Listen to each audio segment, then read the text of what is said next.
Ya, mungkin pertanyaan kembali saya tanyakan kepada Bang Basarah. Bang Basarah, PDIP memilih Pak Mahfud sebagai pendamping Ganjar. Apakah ini menandakan bahwa 2024 adalah berebut suara NU? Mengingat memang sangat kuat Pak Mahfud dari basis NU. Tapi seberapa yakin PDIP mengingat darah hijaunya NU ini juga ada Caimin?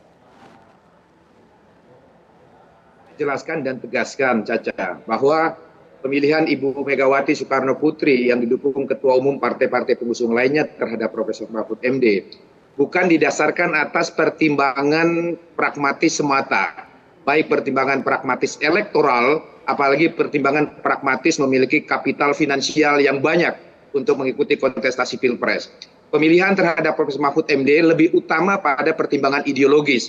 Bu Mega seperti berkali-kali saya katakan selalu berpedoman pada sejarah bangsa, jas merah, jangan sekali-kali meninggalkan sejarah. Bahwa negeri ini dibentuk salah satunya adalah karena kesepakatan antara golongan Islam dan golongan kebangsaan yang bertemu pada titik ideologi Pancasila. Itulah konsensus antara golongan kebangsaan dan golongan Islam. Nah, Bu Mega selalu membuat simbolisasi kepemimpinan nasional itu dari dua golongan itu. Pertama, sejak wakil presiden, sejak menjadi presiden bersama Nahdlatul Ulama, kayak Abdurrahman Wahid dan Pak Hamzah Has. Pak Jokowi pun demikian, dipasangkan dengan tokoh Nahdlatul Ulama, dengan Pak Yusuf Kalla dengan Pak Kiai Maruf Amin. Nah, dalam konteks Prof. Mahfud MD ini, yang menjadi pertimbangan utama juga adalah pertimbangan ideologis historis itu. Bahwa pertimbangan elektoral itu menjadi salah satu pertimbangan, ya, kami harus akui. Tetapi pada posisi politik Profesor Mahfud MD, beliau ini adalah salah satu tokoh bacawa pres yang sering digadang-gadang oleh lembaga survei.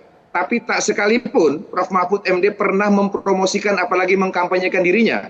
Bicara dengan tokoh-tokoh partai seperti kami agar dicalon pun tidak pernah.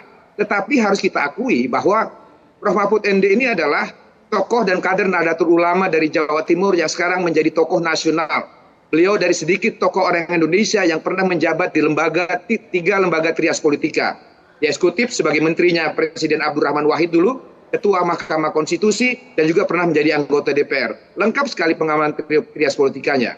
Jadi pertimbangan kepada Prof. Mahfud selain pertimbangan ideologis, yang paling utama adalah pertimbangan kualitas, kapabilitas, dan akseptabilitas. Dan oleh karenanya saya kira tokoh Pak Mahfud ini bukan hanya dari kalangan NU dan Jawa Timur, tetapi karena dia tokoh nasional, saya kira pendukung Profesor Mahfud MD setelah beliau dideklarasikan sebagai bakal calon wakil presiden akan datang dari seluruh penjuru tanah air dan berbagai elemen-elemen masyarakat Indonesia. Saya kira begitu, berbagai pertimbangannya, Caca. Baik, Mas Umam boleh ditambahkan, jadi kira-kira pola apa yang akan diambil oleh Pak Prabowo? Mengingat Ganjar sudah dengan Pak Mahfud, Anies dengan Caimin, apakah mengambil sosok NU, Khofifah, atau tetap ke Gibran? Di samping itu juga Golkar hari bertemu dengan Kaesang. Kode-kode apa lagi ini bagaimana? Ya, kalau misal situasinya sudah seperti ini, Mbak, Anies Baswedan sudah dengan Ketua Umum PKB, Muhaimin Iskandar, kemudian Pak Ganjar dengan Pak Mahfud.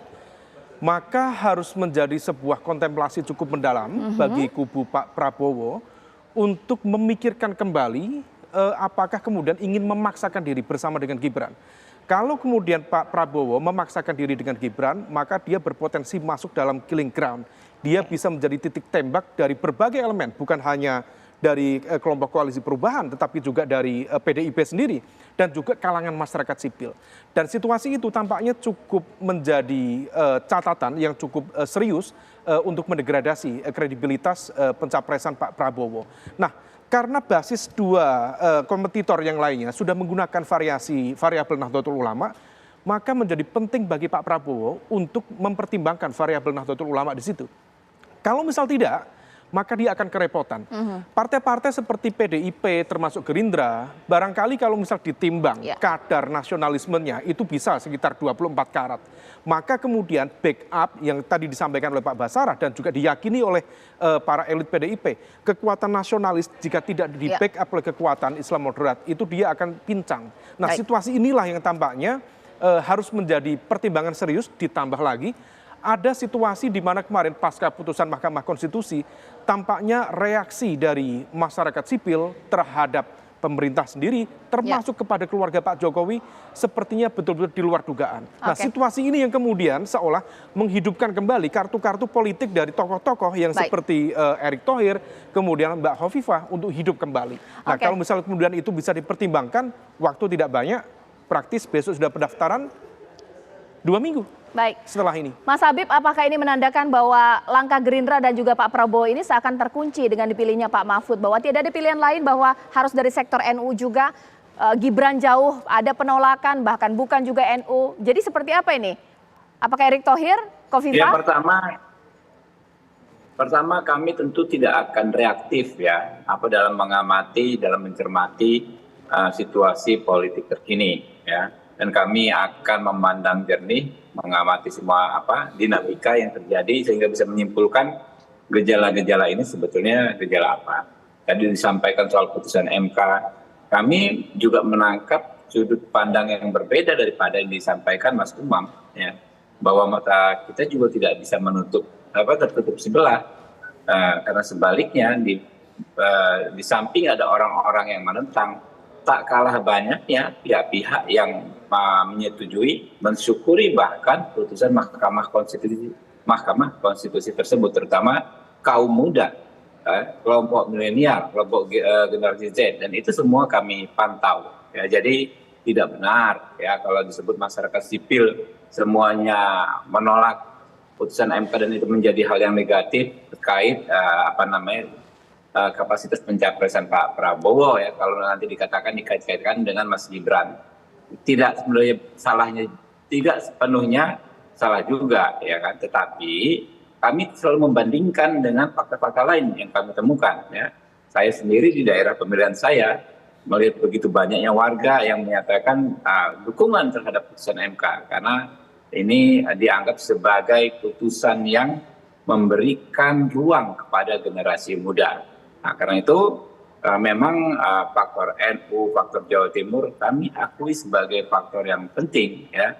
Tapi tentu saja kembali lagi kami menilai ya langkah-langkah politik ini harus didasarkan pertimbangan yang komprehensif, pertimbangan yang skalanya juga nasional.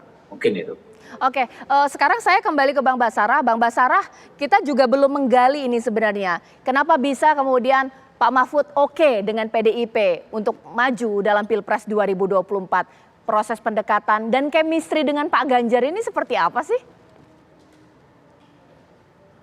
Prof. Mahfud untuk menyatakan bersedia bergabung menjadi bacawa presnya Mas Ganjar Pranowo, saya kira bukan suatu hal yang baru. Prof. Mahfud MD sendiri sudah sejak lama bekerja sama dengan PDI Perjuangan maupun dengan Ibu Megawati Soekarno Putri. Pada saat sebelum Prof. Mahfud menjadi Menko Polhukam, beliau bersama-sama dengan Ibu Megawati Soekarno Putri sebagai Dewan Pengarah Badan Pembinaan Ideologi Pancasila. Dan banyak lagi forum-forum kebersamaan Prof. Mahfud MD dengan PDI Perjuangan dan kader-kader PDI Perjuangan. Saya kira bukan satu hal yang baru kebersamaan Prof. Mahfud dengan PDI Perjuangan, apalagi pada saat beliau menyatakan kesediaannya tadi pagi untuk menjadi bakal calon wakil presidennya Mas Ganjar Pranowo, Caca. Oke, dikomentarin Mas Umam, perpaduan Ganjar dan Pak Mahfud ini racikan yang jitu atau bagaimana?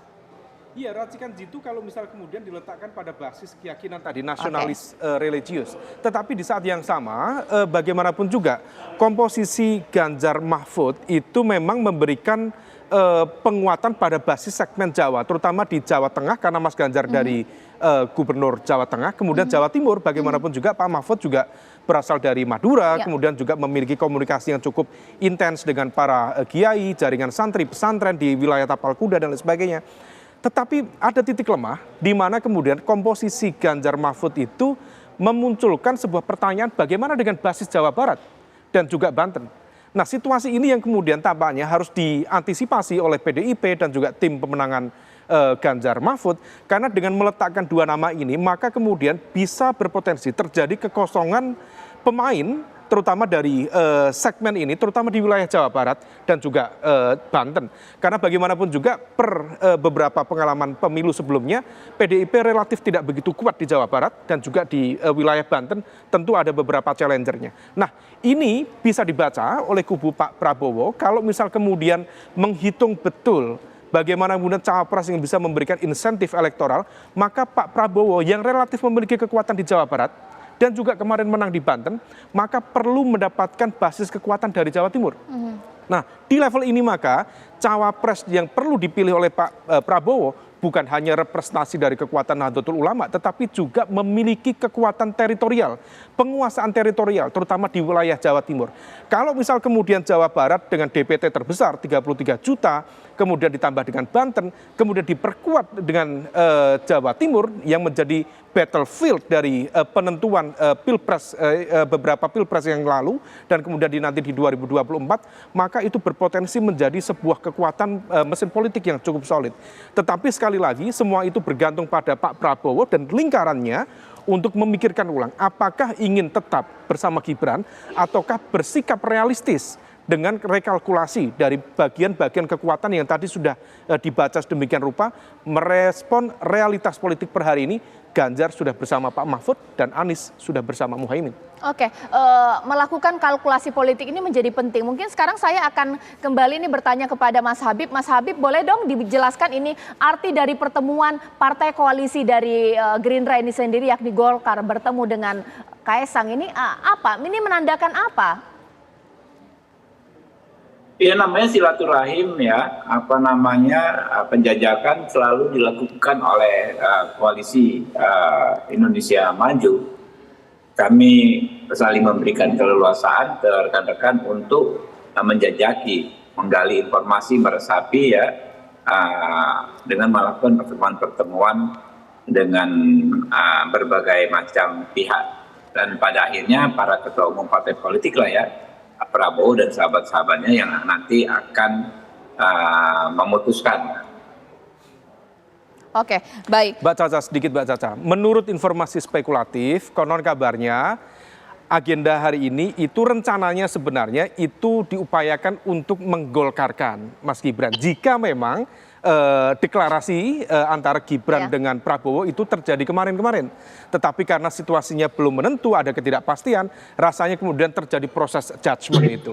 Nah, situasi ini yang tampaknya akan terus bergulir sampai kemudian menentukan satu titik keputusan siapa pendamping Pak Prabowo sesungguhnya. Oke, mungkin terakhir dijawab dong Bang Basara ini. Bang Basara, ya. Kurang beretika. Menyampaikan sesuatu yang dia sendiri nggak yakin. Ya, silakan saja kalau memilih standar moral seperti itu. Baik, Mas Habib, namanya juga ini analisis ya. Bang Basara, banyak sekali ya spekulasi-spekulasi di publik.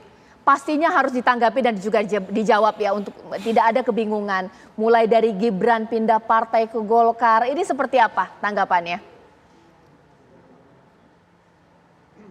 Caca, memang akhir-akhir ini banyak sekali muncul spekulasi di tengah-tengah masyarakat kita tentang perihal bagaimana sebenarnya loyalitas dan kesetiaan Pak Jokowi dan keluarganya kepada partai yang melahirkan, membesarkannya dan menjaganya hingga saat ini.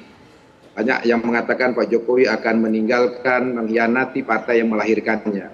Saya secara pribadi termasuk orang yang masih berpikir positif kepada beliau.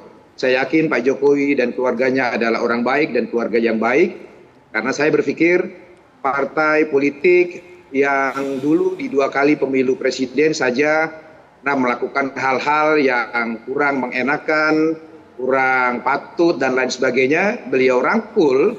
Masa sih partai yang melahirkan, membesarkan dan menjaganya akan beliau tinggalkan atau akan beliau pukul? Saya kira nalar sehat saya tidak sampai pada kesimpulan sebagaimana yang saat ini ramai dibicarakan di publik. Saya yakin Caca pada akhirnya insya Allah saya selalu berdoa kepada Tuhan Yang Maha Esa, Pak Jokowi tetap membuktikan bahwa dia tidak akan hanya meninggalkan legasi pembangunan fisik bagi bangsanya saja. Saya juga yakin dia juga akan meninggalkan legasi pembangunan karakter bangsa Indonesia, yaitu karakter yang penuh kesetiaan, penuh persaudaraan, terutama sebagaimana yang sering beliau katakan, ingin persatuan nasional bangsa Indonesia itu dijaga, apalagi dalam pilpres yang akan datang. Saya kira salah satu persatuan yang akan dia mulai tentu dari partainya sendiri. Saya kira begitu tanggapan saya secara pribadi, Caca. Terima kasih Bang Basara, terima kasih Mas Habib, terima kasih Mas Umam. Kita tunggu nanti besok apakah hanya 2 pasang saja yang mendaftar ke KPU pemirsa. Karena di media saat ini yang masih santer terdengar dari Amin sendiri akan mendaftar dan bisa jadi dari Ganjar dan juga Mahfud MD. Kita tidak tahu untuk Pak Prabowo seperti apa. Langsung deklarasi, langsung daftarkah? Itu dia dinamika masih akan mungkin terjadi di esok hari pemirsa. Sesaat lagi sejumlah informasi lainnya akan saya hadirkan untuk Anda. Ini ada kabar yang luar biasa. Pastinya kita akan terus mengabarkan kondisi saudara-saudara kita di Palestina. Informasi yang terbaru, rumah sakit di Gaza luluh lantak akibat serangan Israel. Usai jeda berikut.